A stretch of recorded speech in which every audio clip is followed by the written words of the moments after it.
Selamat berjumpa lagi pada perkuliahan hari ini. Pada kuliah hari ini kita akan membahas akuntansi pertanggungjawaban berbasis fungsi.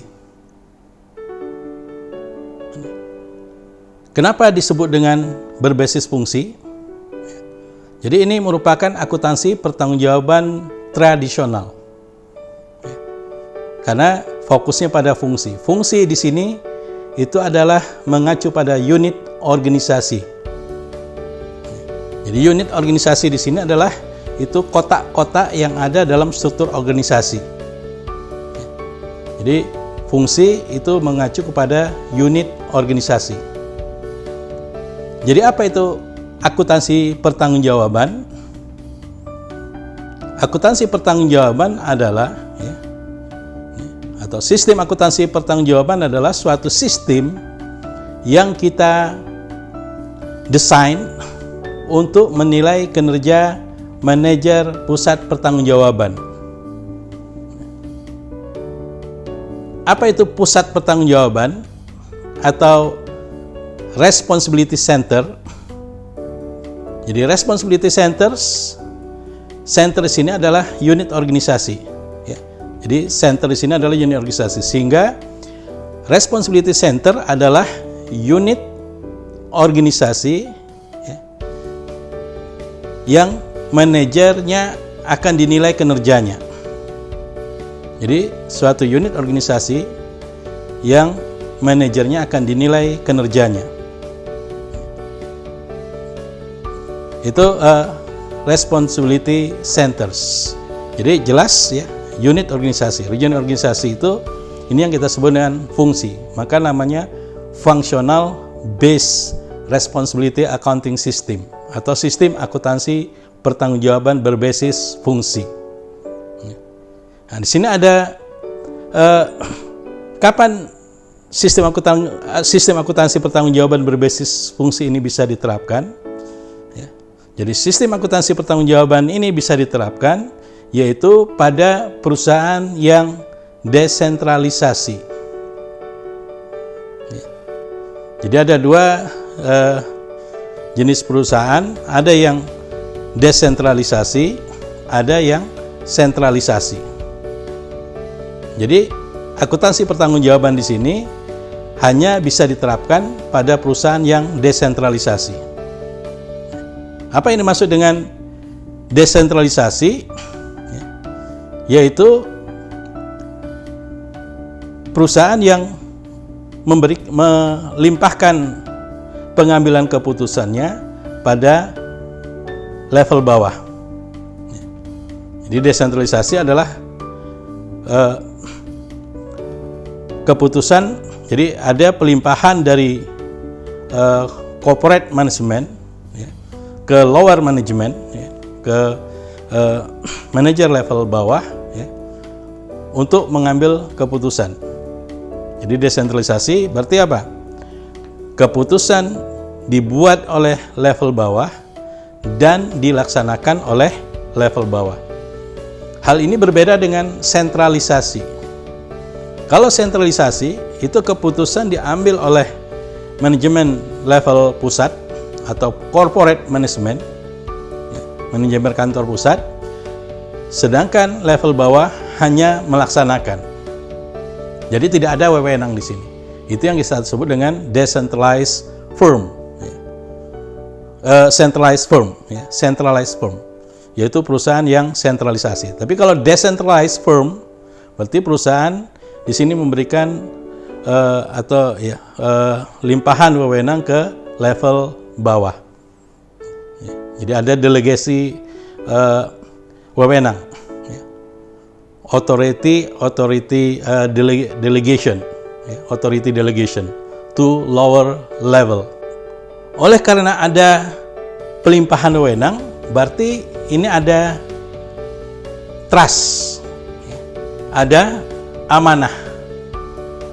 Karena diberikan amanah, maka dia harus bertanggung jawab terhadap amanah yang diberikan. Jadi silakan Anda melakukan sebaik mungkin. Nanti ada penilaian kinerjanya. Jadi Anda harus buat ada laporan pertanggungjawabannya, laporan pertanggungjawaban. Ya. Jadi ini, tapi kalau tidak ada amanah, ya apa yang harus dipertanggungjawabkan? Karena semua keputusan itu di level atas, sementara level bawah tidak ada mengambil keputusan. Ini desentralisasi. Kemudian apa keunggulan daripada desentralisasi? Jadi desentralisasi itu sama dengan otonomi. Otonomi. Jadi apa keunggulan desentralisasi? Yang pertama adalah kualitas keputusan akan lebih bagus. Kenapa lebih bagus? Karena level bawah, manajer level bawah mengetahui informasi lokal.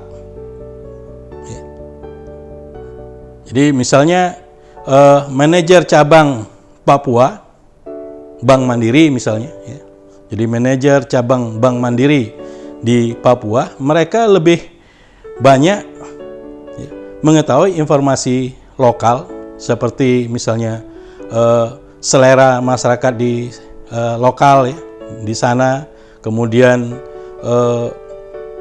budayanya, termasuk juga pendapatan per kapitanya dan lain-lain, dibandingkan dengan manajemen yang ada di kantor pusat Jakarta. Sama juga misalnya manajer cabang Padang, mereka akan lebih banyak tahu mengenai informasi mengenai Padang dibandingkan dengan manajemen yang ada di kantor pusat. Sehingga karena mengetahui lebih banyak informasi lokal, maka keputusan yang diambil itu akan lebih bagus. Yang kedua, Pak, keunggulan daripada desentralisasi, yaitu pengambilan keputusan akan lebih cepat. Kenapa lebih cepat? Karena tanpa harus minta persetujuan dari kantor pusat. Dan ini juga ada opportunity cost. Misalkan Bank Nagari sentralisasi, Bank Mandiri desentralisasi. Ada suatu nasabah misalnya, katakanlah misalnya di Damas Raya, dia ingin minjam uang 10 miliar misalnya, ngajukan proposal, dimasukkan satu ke Bank Nagari, satu lagi ke Bank Mandiri. Karena Bank Mandiri ini adalah desentralisasi, keputusan bisa dilakukan langsung oleh manajer cabang, dia butuh mungkin waktu hanya 2 dan 3 hari. Sementara yang Bank Nagari, proposal tadi harus dikirim dulu ke kantor pusat, kemudian meminta persetujuan dari kantor pusat, jadi mungkin memerlukan waktu 1 minggu. Akibatnya apa? Bank Mandiri sudah memberikan keputusan, kredit Anda layak didanai, sehingga dalam waktu 3 hari. Jadi proposal kredit Anda disetujui. Artinya nasabah tadi sudah mendapatkan kredit dari Bank Mandiri. Seminggu setelah itu baru ada keputusan dari Bank Nagari. Kemudian diinformasikan kepada nasabah, Bapak atau Ibu, proposal Bapak dan Ibu itu disetujui oleh kantor pusat. Jadi Bapak bisa meminjam dari Bank Nagari. Apa yang dijawab oleh nasabah? Nasabah mungkin akan menjawab, maaf Bapak Ibu, atau maaf Bapak atau Ibu, saya sudah mendapatkan kredit dari Bank Mandiri. Akibatnya apa? Ini opportunity cost bagi Bank Nagari. Artinya hilang pendapatan bunga karena lambat di dalam pengambilan keputusan.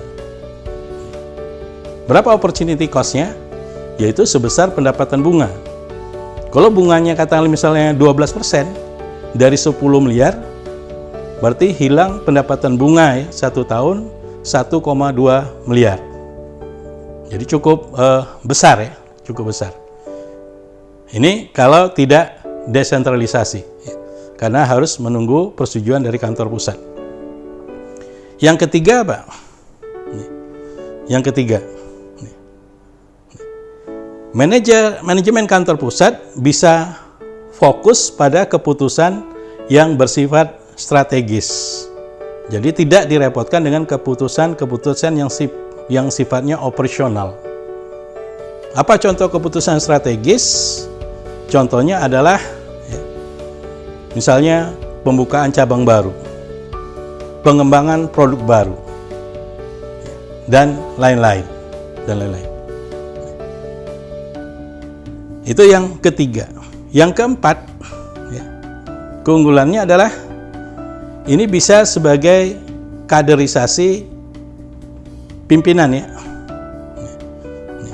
Jadi karena manajer level bawah sudah terbiasa di dalam pengambilan keputusan, ya, dan ini otonomi, ya, sehingga nanti akan terlihat mana manajer cabang ya, atau manajer divisi yang kinerjanya bagus, ya. Sehingga nanti kalau ada manajemen di level pusat yang pensiun atau berhenti atau dibajak oleh orang lain misalnya, ya, sehingga dia mengundurkan diri misalnya, ya, maka dengan mudah kita bisa mendapatkan penggantinya karena sudah banyak manajer-manajer kita yang profesional di dalam pengambilan keputusan, dan kita juga sudah tahu mana manajer-manajer yang bagus performance.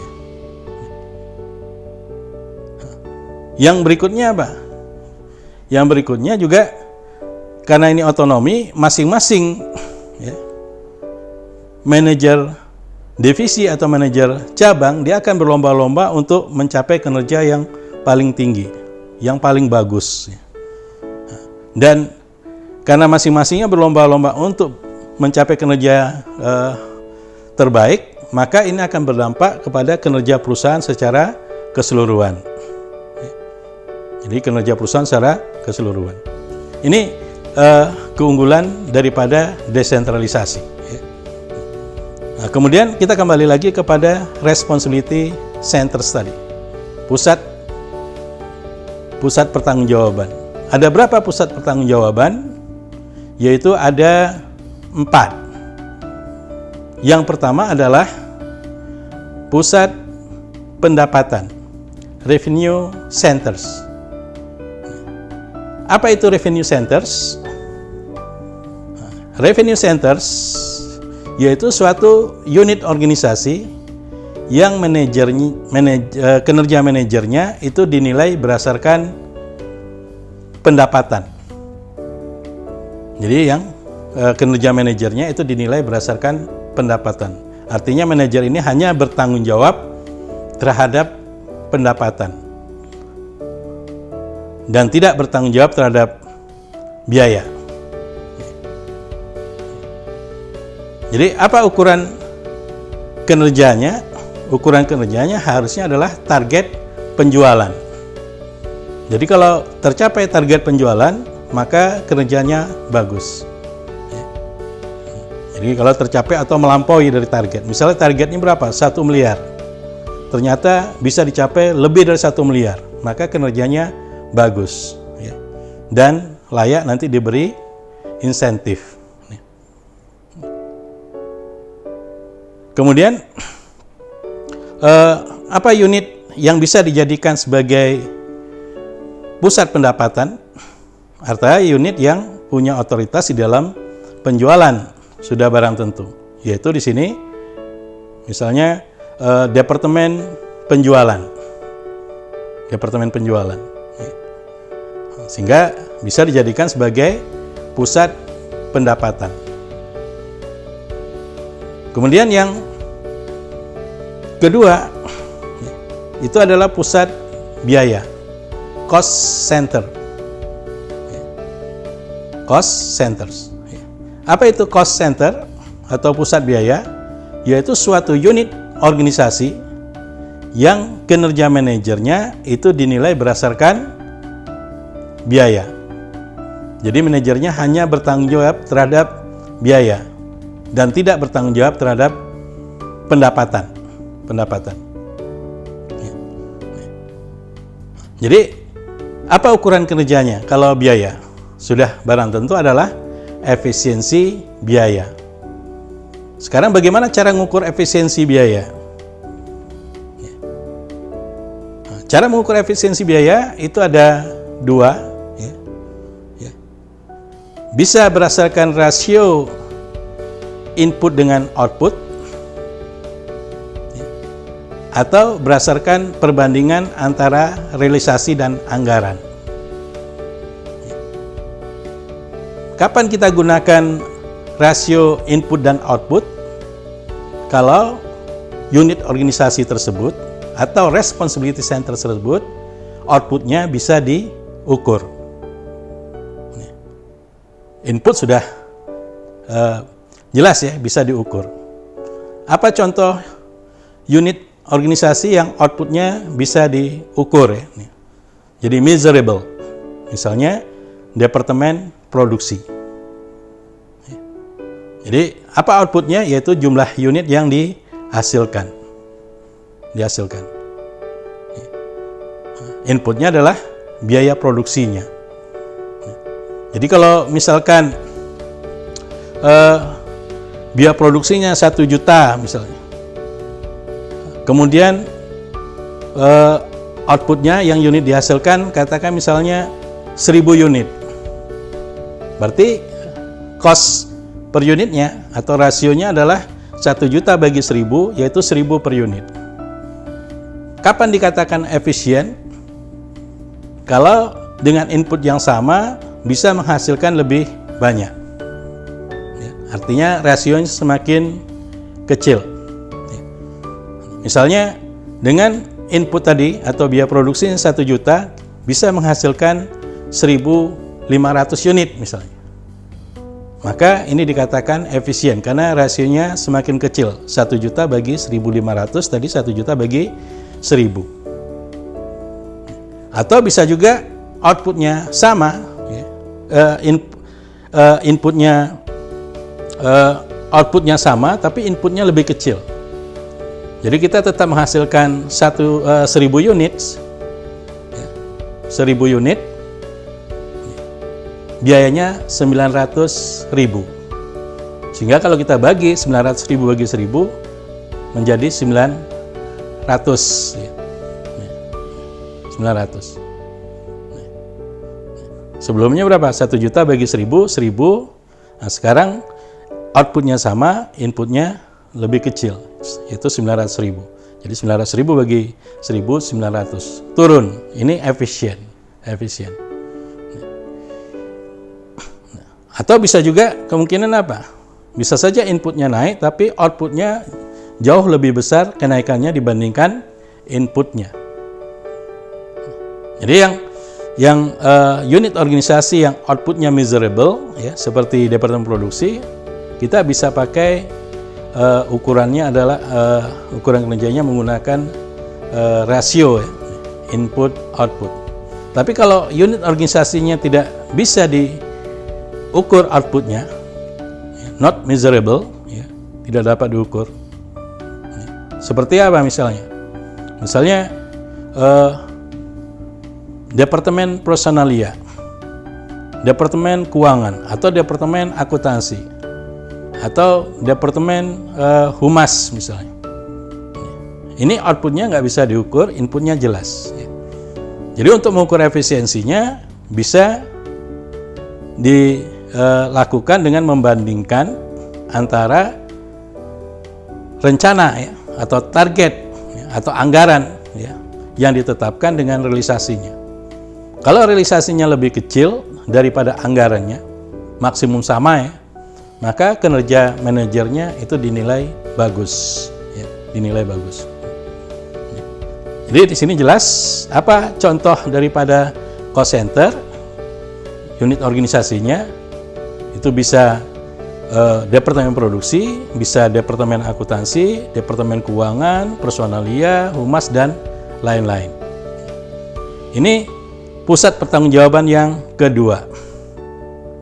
Pusat pertanggungjawaban yang ketiga adalah pusat laba, profit center.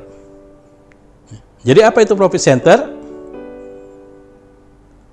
Profit center adalah unit organisasi yang kinerja manajernya itu dinilai berdasarkan laba. Jadi bertanggung jawab terhadap laba. Karena bertanggung jawab terhadap laba, maka manajer pusat laba dia juga bertanggung jawab terhadap pendapatan atau penjualan dan juga terhadap biaya. Karena untuk mencari laba itu adalah pendapatan atau penjualan dikurang dengan biaya. Nah, sekarang unit organisasi apa yang bisa dijadikan sebagai profit center? Sudah barang tentu yang unit organisasi yang bisa menghasilkan laba. Jadi orientasinya laba. Misalnya divisi, cabang. Jadi divisi punya pendapatan, kemudian juga ada biaya, sehingga bisa dihitung laba divisi. Cabang juga demikian, ada pendapatan dan ada biaya, sehingga bisa dihitung laba cabang. Laba cabang. Jadi ukuran kerjanya adalah apa? Target laba. Kalau target labanya tercapai atau melebihi, maka kinerja manajer unit tersebut dinilai bagus. Tapi kalau tidak tercapai, ya kinerjanya dinilai jelek.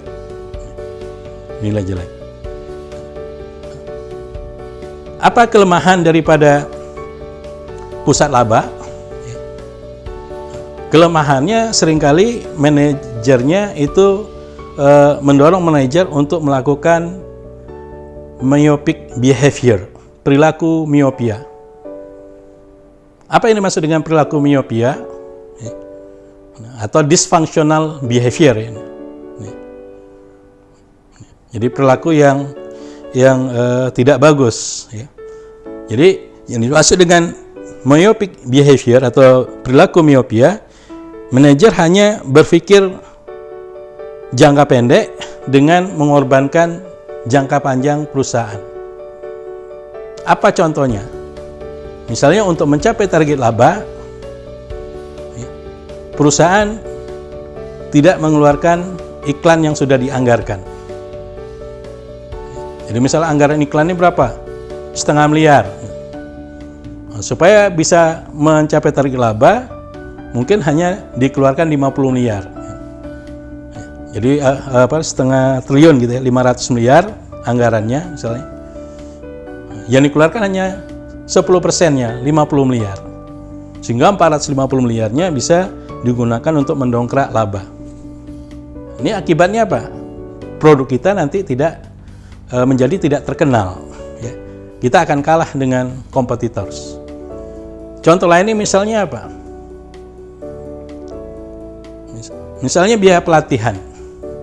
Karena ingin mencapai target laba, anggaran pelatihan yang sudah ditetapkan untuk setahun itu tidak dikeluarkan. Atau dikeluarkan sedikit. Misal anggarannya berapa? 100 juta. Hanya dikeluarkan misalnya berapa? Hanya 20 juta misalnya. 80 juta untuk mendongkrak laba. Akibatnya apa? Kemampuan daripada karyawan kita itu akan tertinggal ya dengan competitors. Karena apa? Kompetensinya ya. Jadi kompetensi karyawan kita itu akan tertinggal nanti dengan competitors. Atau contoh lainnya apa? Contoh lainnya misalnya mengurangi insentif karyawan untuk mendongkrak laba. Akibatnya apa? Akibatnya karyawan jadi demotivasi. Ini adalah salah satu beberapa contoh ya myopic behavior. Ya. Jadi just think short term ya, for the expense of long term. Jadi hanya berpikir jangka pendek dengan merugikan perusahaan jangka panjang. Karena yang penting bagaimana laba tercapai dengan segala cara yang, kalau caranya sustainable, bagus ya. Misalnya apa? Mengeliminasi biaya-biaya yang tidak memberikan nilai tambah, ya. Biaya-biaya yang boros, ya. Itu bagus. Ya. Tapi seringkali manajemen apa? Hanya berpikir jangka pendek dan yang gampangnya saja. Kemudian yang terakhir, pusat pertanggungjawaban adalah pusat investasi. Jadi investment center. Apa itu investment center atau pusat investasi? Yaitu suatu unit organisasi yang manajernya tidak hanya bertanggung jawab terhadap laba, tetapi juga terhadap investasi. Jadi dua-dua. Jadi Anda silakan berinvestasi sepanjang investasi tersebut menguntungkan. Kalau pusat laba tadi, investasi tidak dipertimbangkan, tidak diperhatikan. Tapi di pusat investasi, ini investasi diperhatikan. Artinya, bagaimana cara mengukurnya? Apa alat ukurnya? Jadi ukuran kinerja manajer pusat investasi itu bisa menggunakan ROI, Return on Investment. Jadi rumusnya adalah ROI sama dengan net income dibagi dengan investasi. Ya. Jadi laba bersih dibagi dengan investasi. Jadi kinerjanya bagus kalau realisasi ROI-nya itu lebih tinggi dari capaian sebelumnya atau dari target ROI-nya. Jadi kalau target ROI-nya 15%, realisasinya misalnya 50% atau lebih, maka kinerja manajer investasi itu dikatakan bagus. Yang kedua, ukuran kinerjanya bisa menggunakan EVA, Economic Value Added.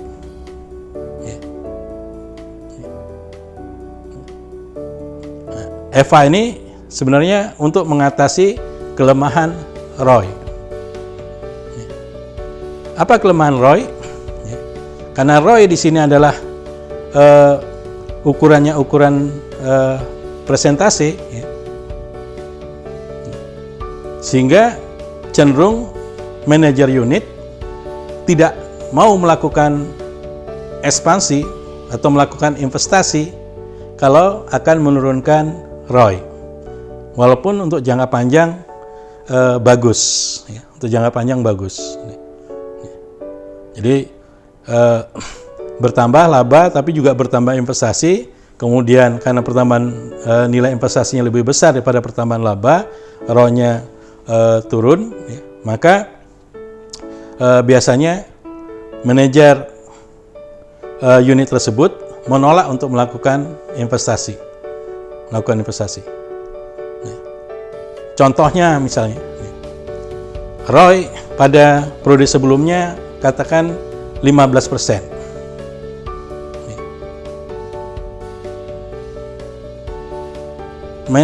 Kantor pusat katakan memiliki dana, ya, 10 miliar yang saat ini misalnya dimasukkan di deposito, bunganya hanya 6%. Jadi bunganya 6%. Kemudian ada proyek ini, ya,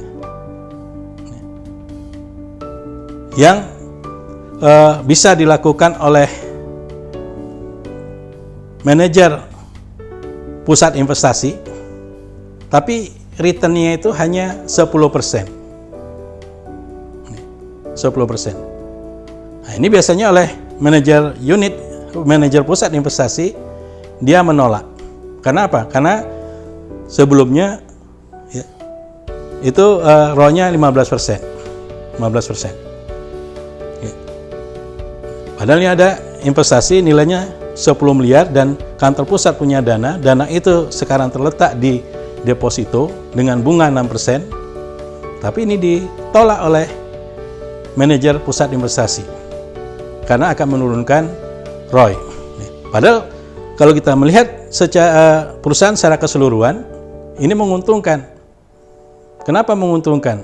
Karena dana 10 miliar itu diletakkan di deposito hanya memberikan return 6%, sementara investasi ini memberikan return 10%. Sehingga sebenarnya kalau ini diterima gitu ya, investasi ini, maka akan ada tambahan margin itu 4%, tambahan keuntungan 4%. Tapi manajer pusat investasi menolak karena ROI-nya turun, kinerjanya itu akan menjadi jelek. Nah, dengan EVA itu bisa dihindari. Karena EVA ukuran menghitungnya adalah net operating profit after tax, ya. Jadi laba operasi setelah pajak, net operating after tax NOPAT, NOPAT dikurang dengan cost of capital. Jadi kapan kinerjanya bagus? Sepanjang EVA-nya positif. Positif. Jadi ukurannya dalam bentuk rupiah. Biaya modal di sini, cost of capital, itu terdiri dari cost of debt dan cost of equity. Jadi Anda sebagai manajer pusat investasi silakan berinvestasi dan kinerja Anda akan bagus kalau EVA-nya positif. EVA-nya positif. Artinya laba yang diperoleh tadi bisa menutupi semua biaya modalnya. Kita ambil contoh misalnya, ini ada investasi truk misalnya, untuk pengangkutan batu bara. Berapa nilai investasinya misalnya? 10 miliar. Kemudian didanai dengan obligasi 4 miliar. Sisanya dengan saham misalnya. Berarti 6 miliar. 4 miliar tambah 6 miliar itu 10 miliar. Rasionya berarti berapa? 0,4 untuk obligasi dan 0,6 untuk saham. Sehingga berapa bunga obligasi? Katakan bunga obligasi itu 10%. Berarti ini cost of debt ya, cost of debt. Sementara yang saham berapa cost-nya? Berarti saham, berarti cost ini dilihat dari sudut investor ya, dari dividen yang diharapkan dan juga dari capital gain-nya yang diharapkan, atau return yang minimum yang diharapkan oleh pemegang saham. Katakan berapa? Katakan misalnya 15% cost of equity-nya, biaya sahamnya. Sehingga kita bisa hitung rata-rata biaya modal. Kalau pajak misalnya, tarif pajaknya 20%, jadi kalau kita danai dengan obligasi, berarti kan nanti ada biaya bunga obligasi. Biaya bunga obligasi adalah tax deductible, biaya yang bisa dikurangkan dengan pajak. Jadi kalau tadi 10%, pajaknya 20%, gitu. Artinya netnya adalah 8%, yaitu 1 dikurang 0,2 ya, kali 10%. Di 0,8 kali 10%, yaitu 8%. Karena proporsi pendanaannya tadi itu 4 miliar dari obligasi, ya, berarti bisa kita kalikan ya, proporsinya tadi 4 miliar itu sama dengan 0,4 ya. Berarti 0,4 kali 8% itu sama rata-ratanya 3, rata-rata tertimbangnya 3,2. 8% kali 0,4. Sedangkan saham tadi 6 miliar atau proporsinya itu 0,6, sementara cost of equity-nya, ya, jadi biaya ekuitasnya itu tadi 15%, berarti 15% kali 0,6 itu sama dengan 9%.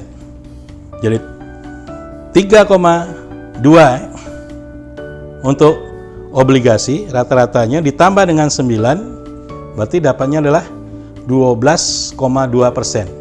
Ini rata-rata biaya modal yang tertimbang. Artinya apa di sini? Kalau misalnya NOPAT-nya, ya, laba setelah pajaknya, laba operasi setelah pajak, net operating after tax, ya, kata misal 1 miliar, sekarang diterima atau ditolak investasinya? Harusnya ditolak. Kenapa ditolak? Karena EVA-nya negatif. Jadi kita hitung NOPAT, ya, laba operasi setelah pajaknya 1 miliar, sementara cost of capitalnya berapa? Tadi 12,2%, berarti kita kali 10 miliar. 12,2, berarti 1 miliar 220 juta. Berarti ada negatif 220 juta. Ya, negatif 220 juta. Ya. Tapi kalau NOPAT-nya 1,5 miliar, berarti investasinya ini direkomendasikan untuk diterima. Ya. Karena EVA nanti positif, bisa mengcover biaya modal tadi. Ya. 1,5 miliar NOPAT kan dikurang dengan 1 miliar 220, berarti ada positifnya berapa? EVA positif 280 juta. 280 juta. Yaitu 1,5 miliar dikurang dengan 1 miliar 220 juta. Hanya saja apa kelemahan daripada EVA? Jadi kalau untuk mendorong investasi, EVA ini bagus, ya. Karena yang dilihat hanya nilai rupiahnya, positif atau negatif. Ya. Sepanjang bisa menutupi biaya modal, ya, maka kinerjanya bagus. Tapi kelemahannya di sini adalah yang pertama apa? Tidak dapat dibandingkan antar unit, ya, organisasi. Misalnya cabang A EVA-nya berapa misalnya? 1 miliar. Cabang B hanya 500 juta. Mana yang lebih bagus? Ya. Kita nggak bisa bandingkan. Karena kita harus lihat juga, ya, size daripada cabang tadi. Ya. Ya. Kalau size-nya yang A tadi itu 4 kali lipat, ya, dibandingkan yang B tadi, mungkin lebih bagus yang B, karena dia cabangnya kecil, EVA-nya 500 juta. Kalau ini karena dia besar, makanya EVA-nya juga besar. Ya. Atau kita bisa juga lihat dari investasinya. Ya. Investasinya. Ya. Jadi tidak berdaya banding. Ya. Yang kedua, menentukan cost of capital, terutama untuk ekuitas, itu tidak mudah, ya. Kalau cost of debt mudah karena sudah ada kontrak, ya, pada saat peminjaman, ya. Misalnya pada saat penerbitan obligasi itu sudah jelas nih. Jadi berapa bunga yang akan dibayarkan. Tapi kalau ekuitas ini perlu diperhitungkan secara tersendiri. Jadi bagaimana sistem pelaporannya, ya, sistem pelaporan atau sistem pertanggungjawabannya? Sistem pertanggungjawabannya adalah masing-masing manajer, jadi dimulai dari manajer level bawah, kemudian disampaikan laporannya ke manajer level atasnya. Jadi contohnya misalnya cabang. Ya, ada cabang A, cabang B, cabang C. Maka nanti masing-masing cabang ini membuat laporan. Yang formatnya adalah nanti ada rencananya, kemudian ada realisasinya, kemudian ada selisih atau varians. Ya. Ya. Jadi misalnya kalau rencananya nanti pengeluaran biaya item A ya, untuk item A ya, itu 50 juta, nanti realisasinya 54 juta, maka variannya unfavorable, ya, tidak efisien 4 juta. Nah, yang dilaporkan itu adalah yang controllable cost saja. Ya. Jadi biaya yang dapat dikontrol. Jadi konsep biaya yang digunakan untuk penilaian kinerja manajer yaitu cost yang diklasifikasikan berdasarkan kemudahan pengendalian biaya atau cost controllability. Ya. Kemudahan dalam mengontrol biaya. Bisa kita bagi dua, yaitu ada controllable cost yang mudah dikontrol, ya, dan uncontrollable cost yang tidak dapat dikontrol. Apa yang dimaksud dengan controllable cost? Yaitu cost yang dapat dikendalikan atau dikontrol oleh manajer unit. Kapan manajer unit bisa mengontrol biaya? Kalau manajer tersebut memiliki wewenang, memiliki otoritas ya, di dalam mengeluarkan biaya. Ya. Sedangkan uncontrollable cost adalah biaya ya, yang tidak dapat dikontrol oleh manajer units. Mungkin wewenangnya di level atas. Jadi nanti pelaporan yang controllable saja, yang uncontrollable itu tidak dilaporkan. Jadi misalnya cabang A, cabang B, cabang C dan seterusnya itu membuat laporan apa saja yang controllable biaya-biayanya oleh manajer A, ya, cabang A, cabang B dan cabang C. Kemudian laporan ini disampaikan ke misalnya ke divisi. Ya.